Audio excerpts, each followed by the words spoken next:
শিরোনাম: বাংলাদেশ রাজনীতির নতুন মোড়, তারেক রহমানের সঙ্গে সাক্ষাৎ করলেন বিদেশি দূতেরা।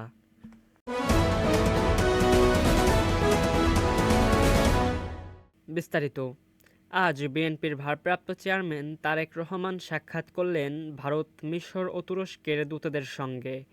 উক্ত বৈঠকে আলোচনা হয়েছে দেশের চলমান রাজনৈতিক পরিস্থিতি, সংলাপের মাধ্যমে সমস্যার সমাধান এবং নির্বাচন পদ্ধতির স্বচ্ছতা নিয়ে। বিশ্লেষকরা বলছেন, আন্তর্জাতিক সম্প্রদায়ের এই নজর দেশের রাজনীতিতে গুরুত্বপূর্ণ প্রভাব ফেলতে পারে। এটি শুধু রাজনৈতিক কূটনীতি নয়, ভবিষ্যতের নির্বাচনী পরিকল্পনারও দিকনির্দেশক হতে পারে। রাজনৈতিক মহলের হওয়া এই সাক্ষাৎকার আলোড়নের সৃষ্টি করেছে। এতে প্রমাণিত হচ্ছে, আন্তর্জাতিক পর্যবেক্ষকরা বাংলাদেশের গণতান্ত্রিক প্রক্রিয়ার দিকে তীক্ষ্ণ নজরে তাকিয়েছেন।